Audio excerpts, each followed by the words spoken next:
Hello, everyone, and welcome to Talking About Survivor. I'm Christiana Ellis, And I'm Mike Mateen. and today we're talking about episode 10 of Survivor Island of the Idols. So the little episode descriptions on the titles threw us again because it called the two-part episode 5, but this week's episode is still called episode 10. So retroactively, last week was episodes 8 and 9, and this week is 10. But there was no missed episode in case anyone is confused, which is probably not a problem, but here we are. So, I think it feels weird to even question like the idea that this episode is like quote better than last time, but it's more just a matter of like, well, last time was so upsetting that it's kind of not even just a bad episode, right? So this week it's not really, there's not a comparison, but it's also a little bit frustrating that the way that the season plans to deal with that ongoing issue is by kind of just not dealing with it. Yep. It's like it didn't even happen. Yeah. Which is a little frustrating. I mean, in terms of like CBS making a statement that was pretty weak, and Probst saying in an interview that they're going to take a hard look at the rules and everything, but without really saying anything specific. Like, they're acting a little bit like they got caught off guard by this, which is frustrating because we know for a fact that they've known for months and they edited their episode with the understanding that it was an issue, right? So it's not like they're, so I think it's not a great response to the controversy about it. But I don't know. I mean, here we are to keep talking about it. But I think, that does not mean, this is not a forgive and forget situation. CBS, we're watching you. It's just, we understand it's a longer period of time sort of question. But, I mean, I suppose to some extent too, at least on the actual season, they are limited by whether or not the players themselves continue to talk about the issue, right? I mean, there is that aspect of it. Once they have made that decision that they're not going to intervene further as producers, if the players kind of just move on, we'll see if it comes back up during like either the final tribal council or, the live reunion show. If they don't talk about it in the live reunion show, it's going to be interesting because certainly we had Aaron and Missy not agree to do the interviews that they usually do with Dalton Ross, that players usually do coming off the episode, which we can kind of maybe understand a little bit just in terms of the online controversy. But also, like, a few of the players have posted apologies and so on, but as far as I know, I don't think we've heard anything from Dan. So I don't know. But with all of that sort of on the periphery, let's talk about this episode. Yes. Yeah, we certainly began as we might have expected, with Janet coming back to camp feeling very lost, very kind of isolated, like she's targeted. She feels like she has no allies, which, I mean, all of that is kind of makes perfect sense why she'd feel that way. I take it back. I guess Nora is an ally sort of emotionally, but it's not necessarily super reassuring from a gameplay perspective because, Nora is being a nice person, but she's not necessarily a strong ally in the strategic game of Survivor. Right. But in any event, despite having come to a point during the tribal council where she actually talked about maybe quitting, Janet decides that she is not going to quit the game. She is going to take it day by day. Doesn't want her family to see her quit, although I feel like the specific circumstances of this one would have been, like quitting following this incident would certainly have been different than just like, I don't like being in the shelter when it rains and I want to go home.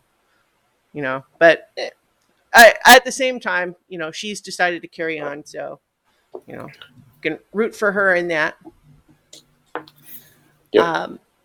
Then we get a brief little vignette of Karishma getting a rat on her face, which doesn't really connect to anything else, but I guess they just felt it to be dramatic enough that they wanted to include it, even though it's kind of just an isolated little scene that doesn't touch anything else. Yeah, I think it was more just to continue to show that she's like struggling with the elements, and just I think it's just part of her character that they're painting. Yeah, I suppose that's true. Certainly seems unpleasant. I mean, it's one thing to say you're out there in the elements, there are going to be animals and, birds and spiders and rats and stuff like that. But to have one crawl across her face, if that's actually how it played out, it's like, I'd rather they not do that. But then they also get a ton of rain, and Elizabeth calls it the worst night of her life, but she won't let it break her, which I'm not in a mood to be very sympathetic when she's talking about how because of the rain, it's the worst night of her life. I mean, I guess I get it, but I'm just still unhappy with her.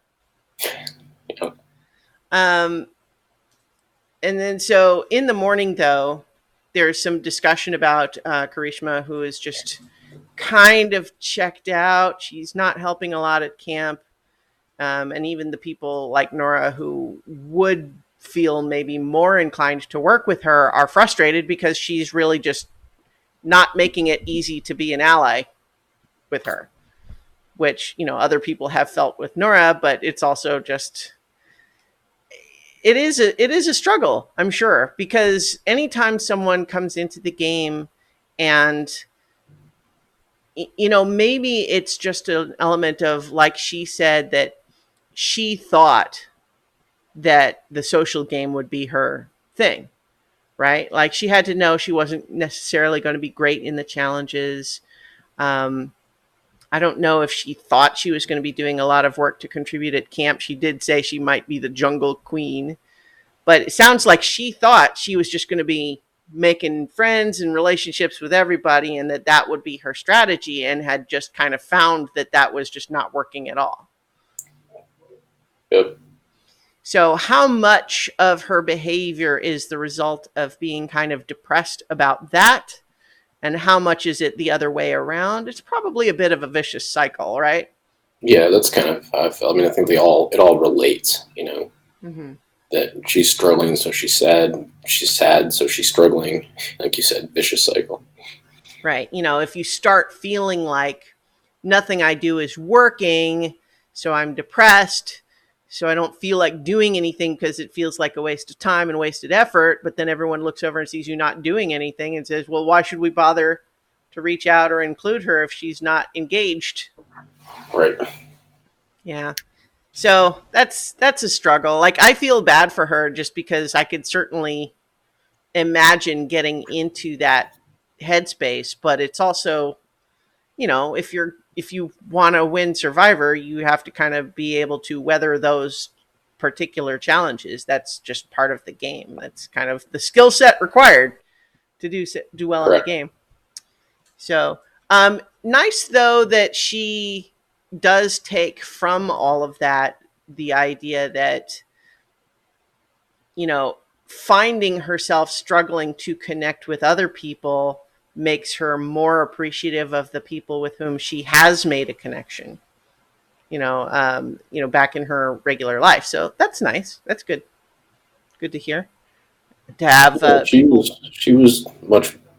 she kind of got to a good place in this episode. Yeah. Not only we saw that, and then deciding to go look for the idol, and and even having to think on her feet when she came back and only had the 2 coconuts. It wasn't a great lie, but it's like at least she did something. It was her being fun to watch for the first time in a while. Yeah. Even the not a great lie was entertaining.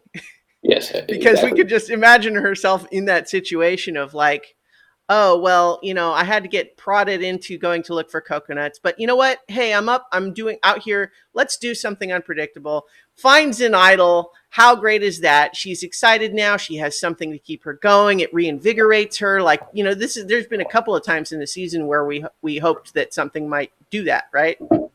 To get her active again. And this seemed to have that effect, which great. But then for her to have gotten so caught up in the great feelings about that she comes back with 2 coconuts and they're like, is that all you got? You were gone for like an hour.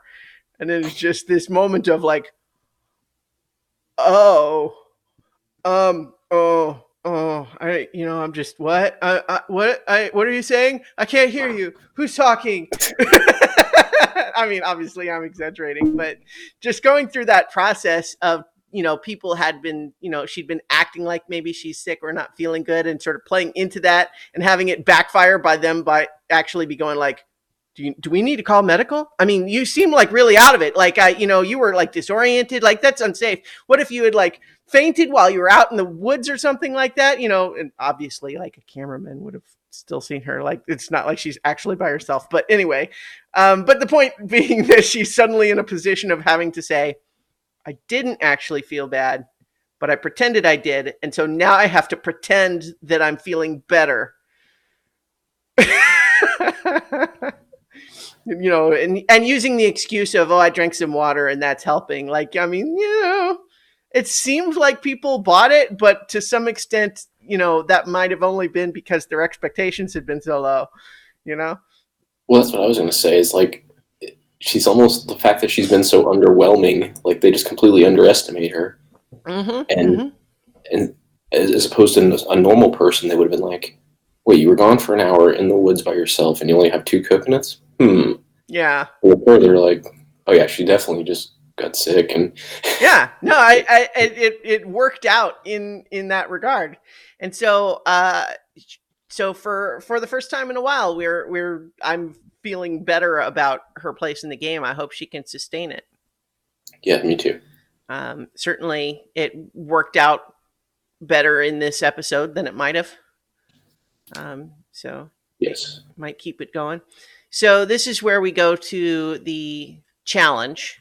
And so we are introduced right away to the idea that there's going to be 2 groups randomly selected. I think, I don't recall if he said, but it seemed random. Yeah, I think that was an impression. Yeah. And so each group gets to have the person who wins get immunity. Both groups have to vote someone out, but whoever is actually the last one in between both groups wins peanut butter and jelly for their group and gets to go second, which is a great advantage and makes it all the more hilarious that Nora just forgot. And, like, would she have gotten it? Maybe, maybe not, but she certainly doesn't get it when she gives up early. Yes. Celebrates prematurely. Yeah. And they're all yelling at her, and she still doesn't understand. And she doesn't understand. What do you mean? Yeah, she just like she was only half paying attention. It actually reminds me of when she went to Island of the Idols, where she was just so excited by the initial opportunity that like she didn't even let Boston Rob finish explaining to her what she's agreeing to. She jumped at it like before he could even like say what she's, this is what your choice is. Although, on that note, I read an interview with Jamal this week where he had kind of a different perspective on a lot of those challenges, where he's saying he thinks it's wrongheaded to criticize people for wanting to commit to those decisions. Like, it might be too good to be true. It's, it's a wager that's too much, or that sort of thing. Like, but he's saying like a lot of people are coming on the show to do exciting, adventurous things. Why would you ever turn down any opportunity? Right. And I guess it is the different mindsets about the game. Like, is it, obviously everyone would like to win the $1 million, but probably for some people that idea of I want to win Survivor, and so everything I do is to that end. But then there are probably other players for whom getting to play Survivor is the exciting part. And they would like to win, but they won't feel like failing to win is a failure and means that you didn't have, you didn't do it right or something like that. So the Right. people who want to just say, I want to do everything, take every opportunity that Survivor presents to me, maybe this one does hurt my game, but I'm not sorry that I took a chance to do something cool. And Exactly. I think there's I, something I to that. do that. Yeah.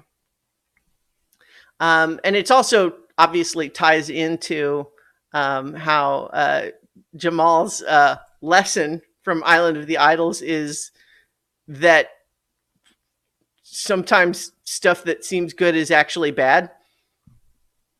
So you shouldn't grab the envelope hanging from a tree because it might be bad. You should just walk away. What kind of sense does that make? That was a dumb lesson, I thought. I mean, really, like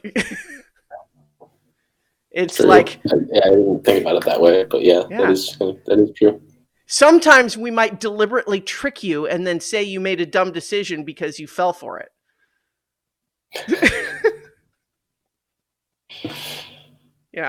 I think that's a fool me once, shame on you, fool me twice, shame on me sort of thing. But this was just once. So, there's never been in the history of Survivor a thing that you find like an idol, but is actually bad for you. Like that's never been a thing. So I thought it was a bizarre lesson, but and honestly, was not. Well, I guess that was anyway. So let's talk about that challenge. This challenge is not one of the ones where you can get a good sense of like who's doing well and who's not, right? Because it's kind of people look like they're doing fine right up until the second that the ball drops, But I suppose it's fine. It does look like it would be. There are challenges that would be less fun to do.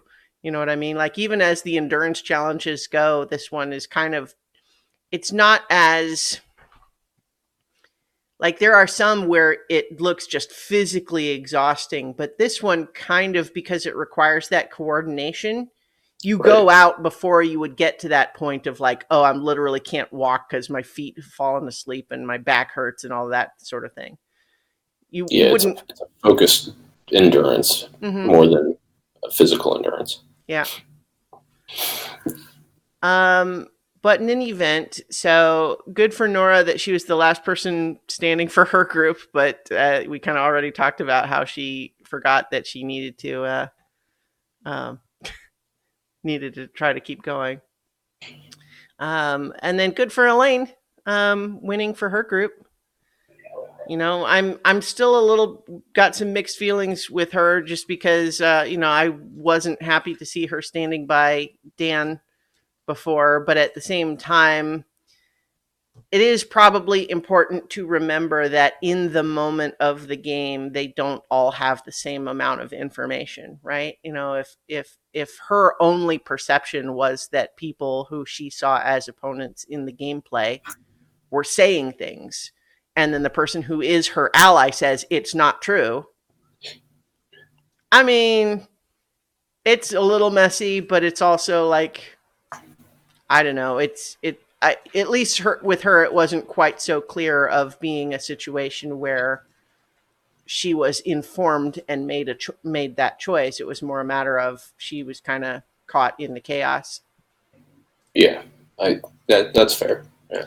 Yeah, still not great, but not as bad.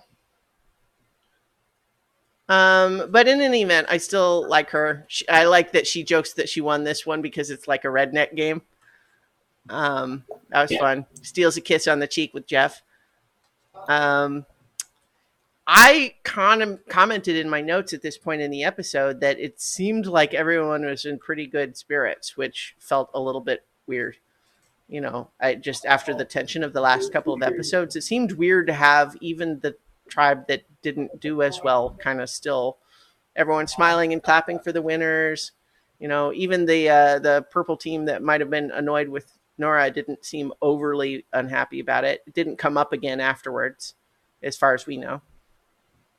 Yeah. I mean, it seemed like there there wasn't really much to say after that. Yeah, I mean, I'm sure that it was a case of at a certain point, it seemed like a very Nora thing to do. So at a certain point, you kind of have to say, like, well, we know obviously she didn't do it on purpose, and we might be annoyed, but at the same time, it's just like, what are you Well, going to and she's do? also immune, Yeah, true. So That's it's true. like, yeah, what's the point in like getting all riled up about her when you've got other things to worry about? Well, especially since you might be wanting to have her vote with whatever you're doing.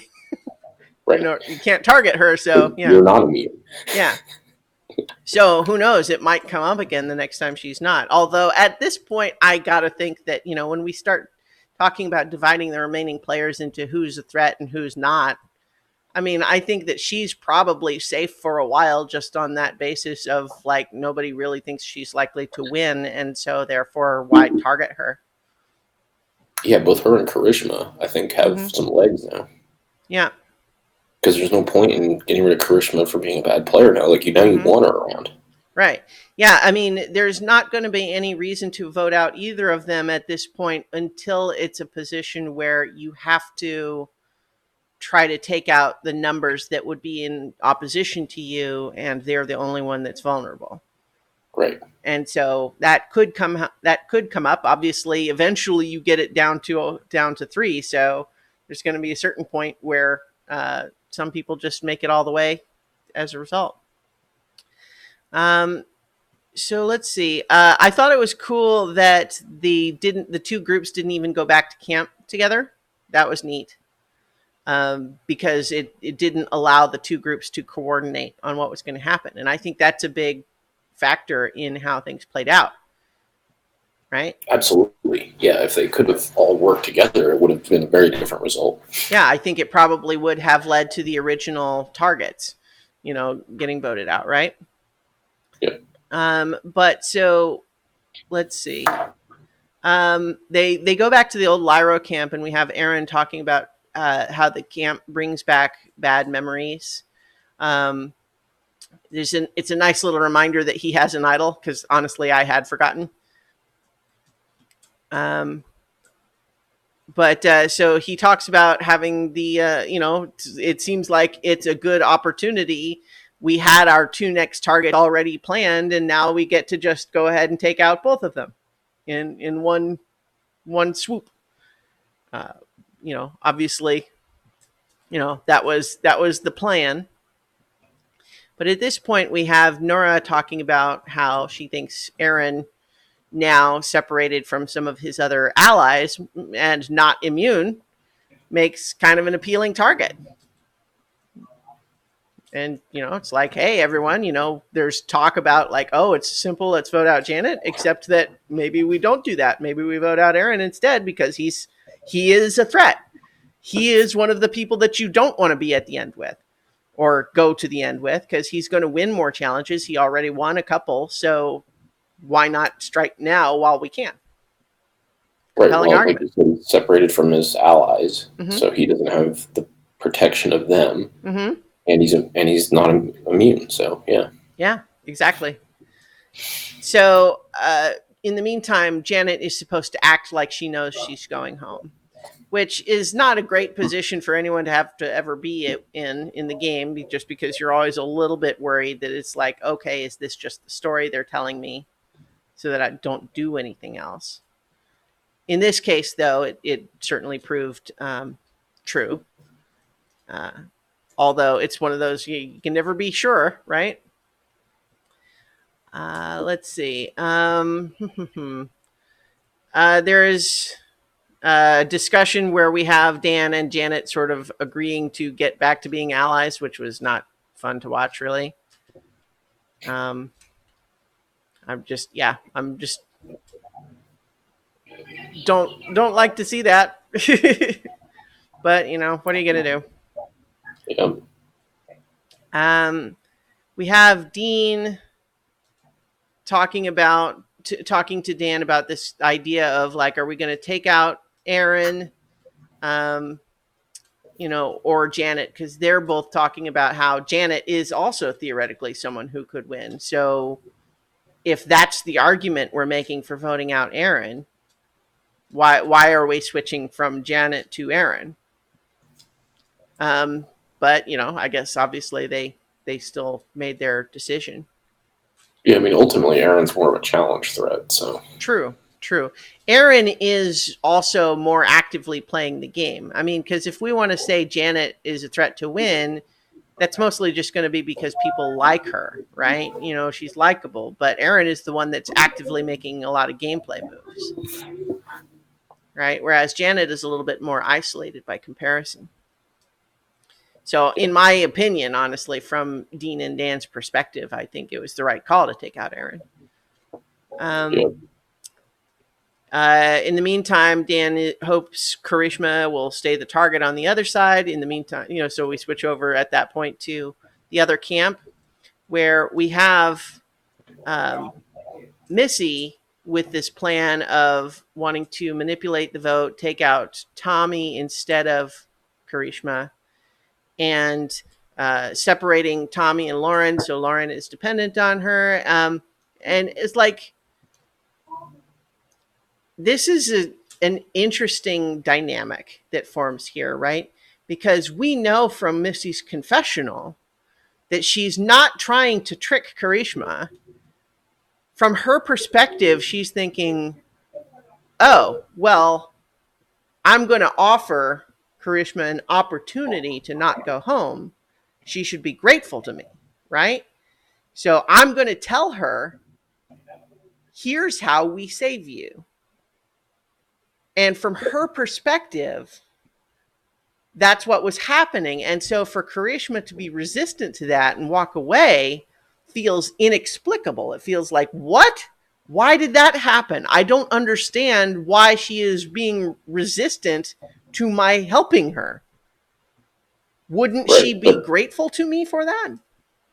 Exactly. And that's the thing, is that she's missing a piece of information in that Karishma, now that she has that idol, is a little more emboldened. Yeah. So she doesn't feel like she needs to be rescued and saved, and, needs Missy's benevolence to, so she stands her ground a little bit, and Missy doesn't know what to do with that, Yeah. And I think, unfortunately for her, her reaction in the moment, I think, is to just kind of keep pushing on the same track, which just exacerbates the feeling that everyone has had that, like, maybe there's a recognition that even though Karishma for a while was sort of acting like a non-factor in the game, not helping much, not contributing much, not engaging, but she certainly still remembers how people treated her during that period. Yep. And so I think in that sense, the discussion of, like, is Missy a bully? Like, this is, I think, a good opportunity to talk about, like, the distinction between, like, intent. Well, labeling a person and labeling the behavior is actually what I was going to say. Like, there's a difference between saying person A bullied person B and saying person A is a bully, right? Because in some ways, semantically, you could say, well, don't those mean the same thing? But I think that the distinction is that bullying behavior is subjective, right? Someone can feel bullied without the person doing the bullying intending that reaction.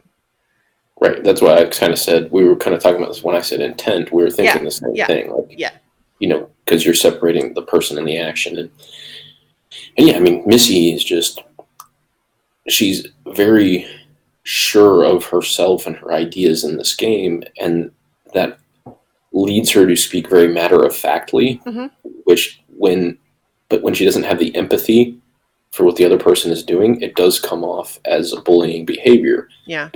Because of that lack of empathy. Now, she doesn't intend to not be empathetic. She's just so sure that it's the right thing. Yeah. But it actually ties into some of the stuff that we talked about last time in terms of, like, inappropriate touch, right? Because it matters how the other person is receiving whatever you're doing. because it may be, for example, that two people have as part of their friendship dynamic that they're always trash talking each other, right? Like that might just be part of their dynamic and they don't mean it and neither of them takes any offense. And it's just how they are friends with each other.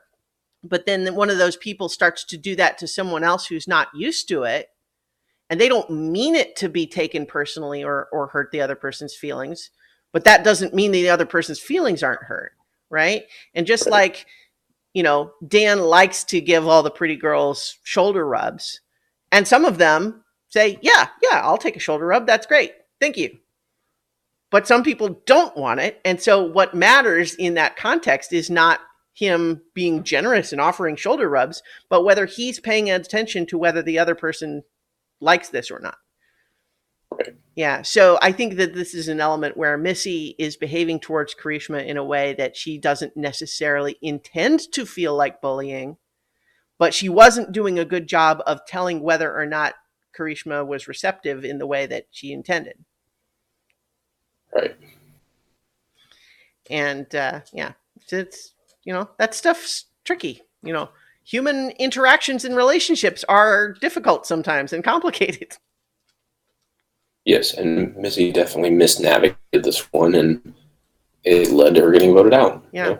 I mean, I think some of it might have been that she's young. I think she had a little bit of that early 20-something, I know everything attitude about it, which, as we get a little older, it starts becoming a little bit more transparent.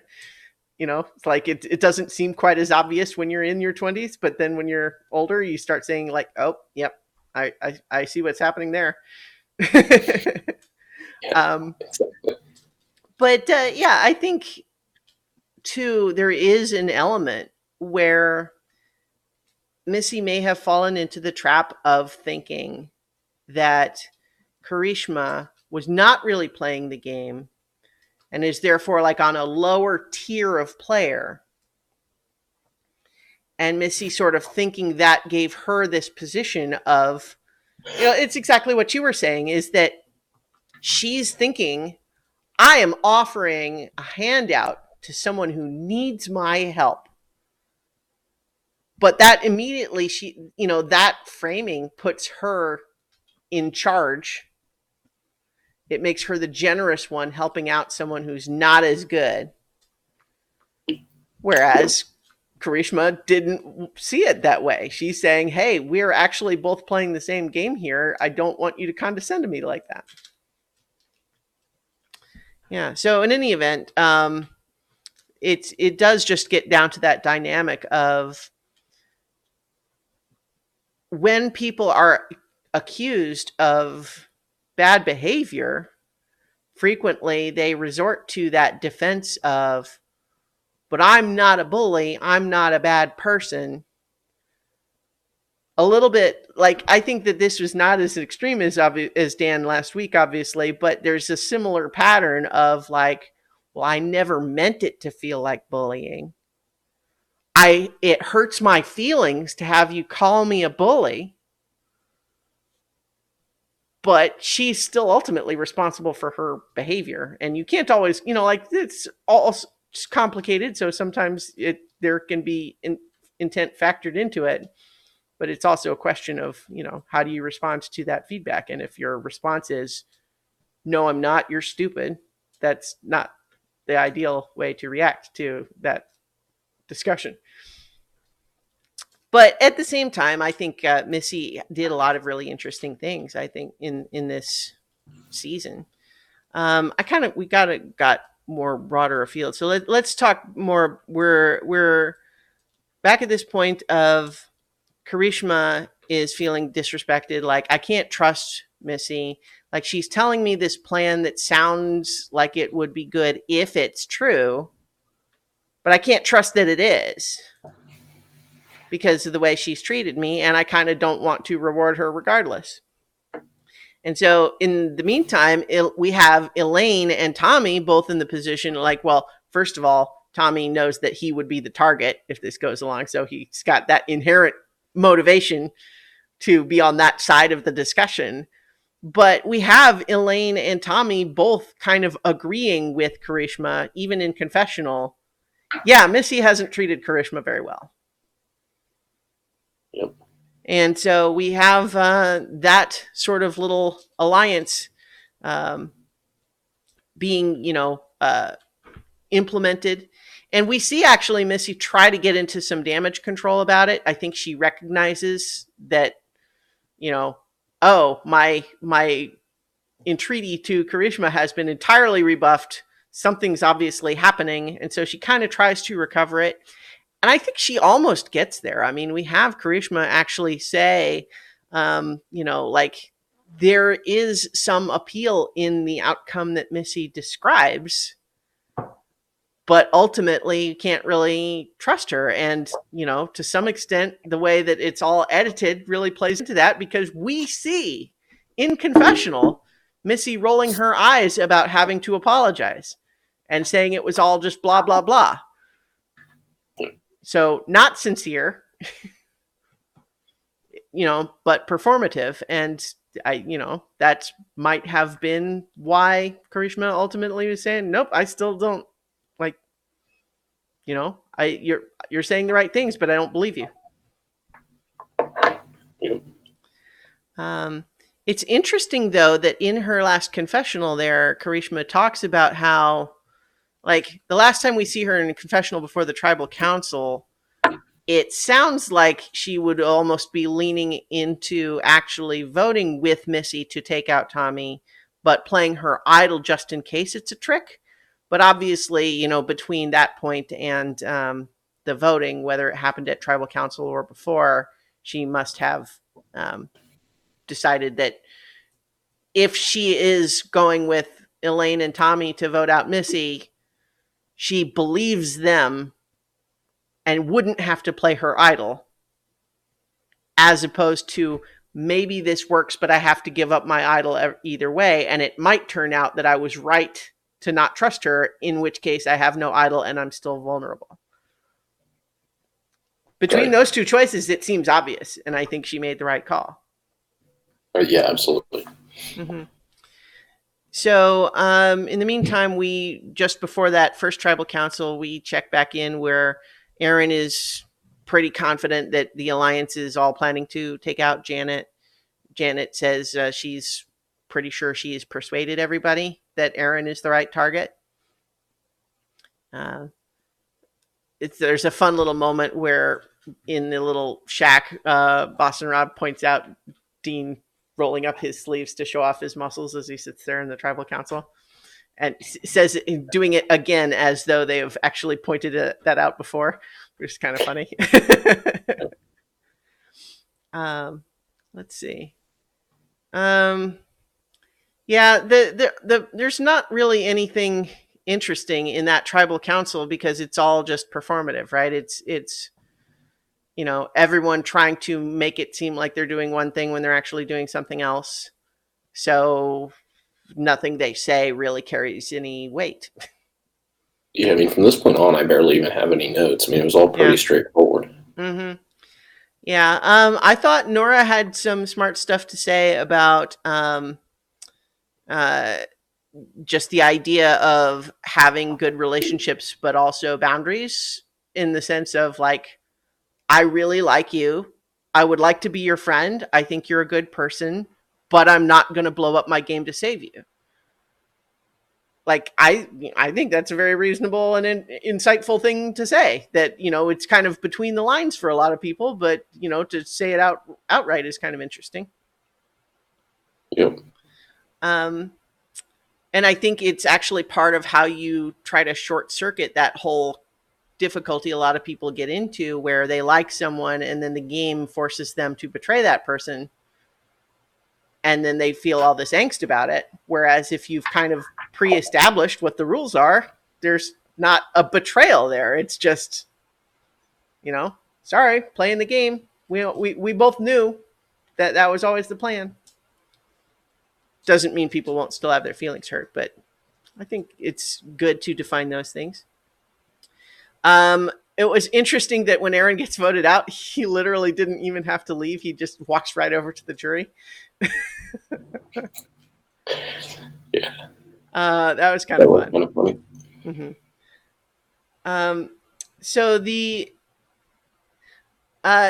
get to the second tribal council, and and we get his final words, which again are straightforward. They're exactly the right what we would know, because he's basically saying, obviously they took me out because I was the threat and I was vulnerable. So that, we're like, yep, that is exactly what happened, and there's maybe not really much you could have done other than that. We saw you say and do the right things that would lead to that. I'm not sure really what else he should have done differently. No, there really wasn't anything to do. Yeah. But obviously, when the other group comes in, Missy and Elizabeth are like, "Uh-oh, that's an upset. That doesn't look good." Although it's a little interesting, just because them being such strong allies with Aaron does kind of undercut this whole premise of this, women's alliance that Missy's trying to sell to Karishma, right?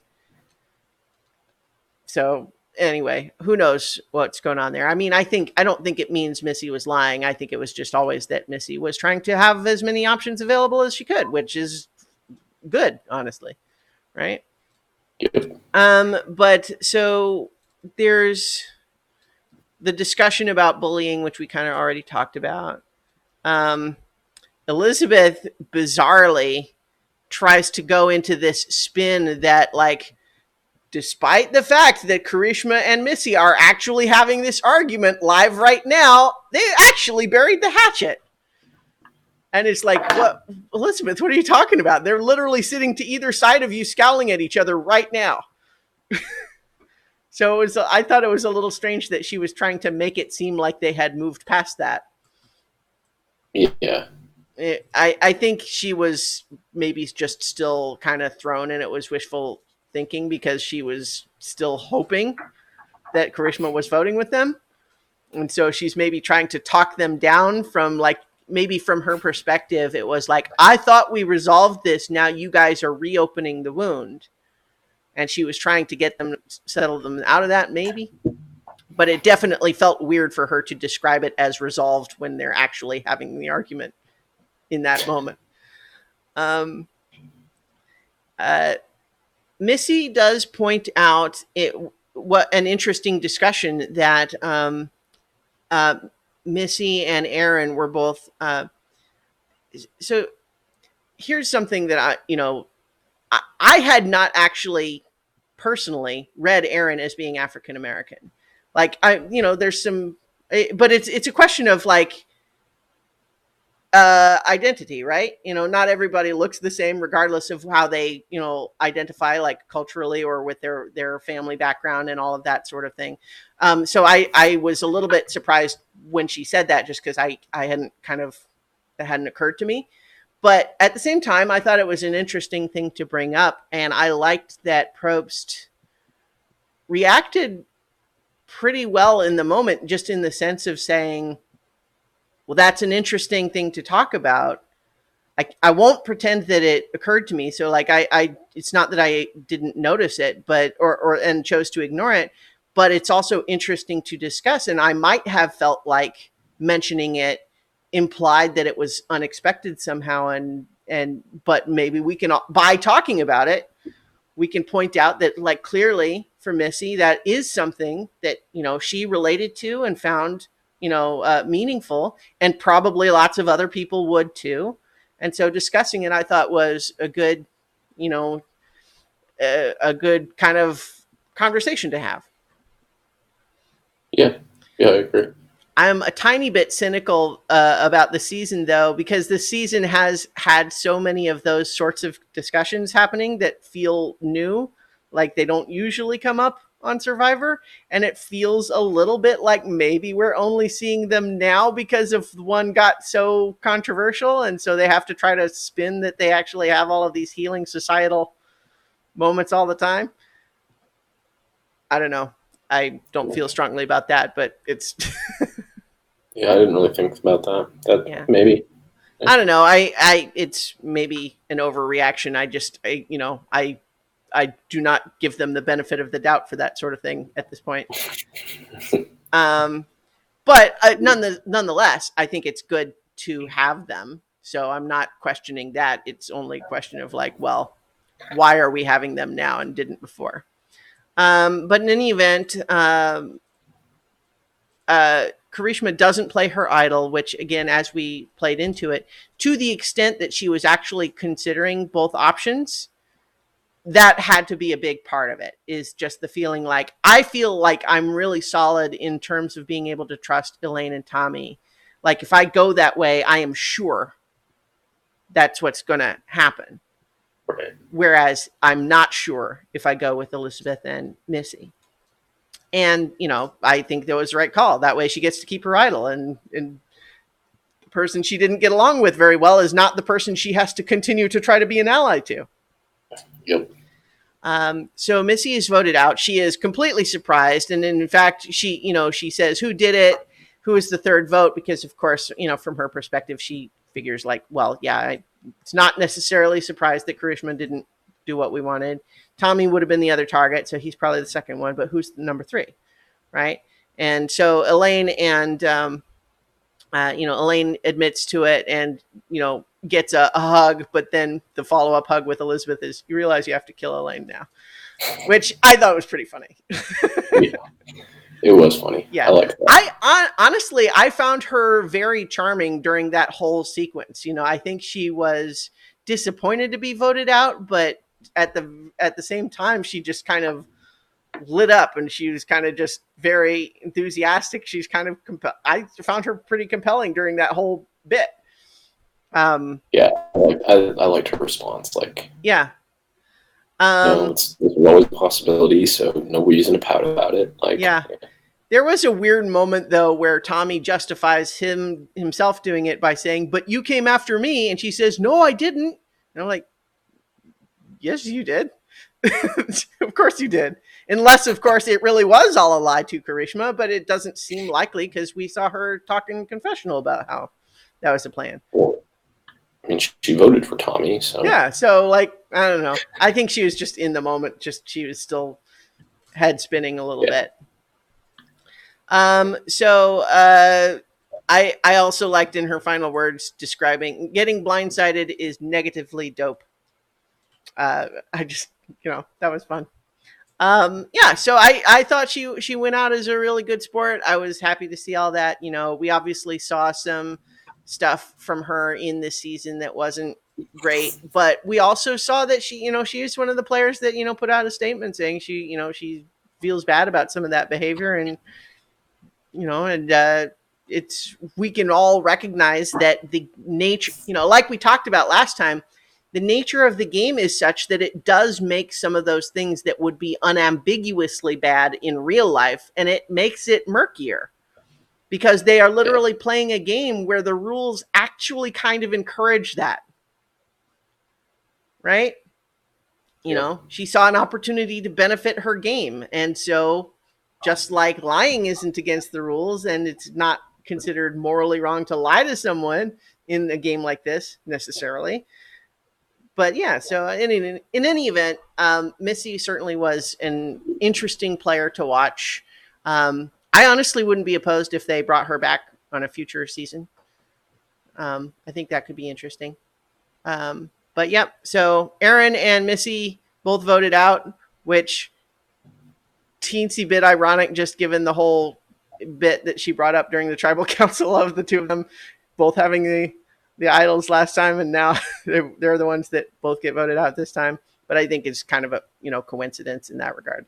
There's nothing actually relating those two things. They had idols because they were threats. I mean, yeah, exactly. That was why they were both voted out in that sense. Is that Missy was actually actively playing the game, right? And she misread a couple of things, but we saw her through the whole season thinking strategically and planning around having lots of different paths to victory, and it doesn't always work out. But I thought she was an interesting player. Yep. I have, Aaron always kind of he was always playing, but I don't know. I never quite engaged with him in the same way. Like he was okay. He was fine. Like no objections, but yeah. But all right, so next time, when animals attack, I guess, and then the goat army, like all of the people who were seen as like only being brought along, to bring to the end so they won't win, them uniting, which is kind of an interesting idea. We'll see if that actually happens or means anything. Just double check. I'm pretty sure there is a new episode this coming week, right? The day before Thanksgiving. There is. Yeah. So our schedule for recording, we'll have to figure it out, just because I'm out of town this week. It's the holiday week, of course, but we'll figure it out. We'll be back to talk about next episode when we're able. So in the meantime, that next episode will happen when it can. So try to survive until then.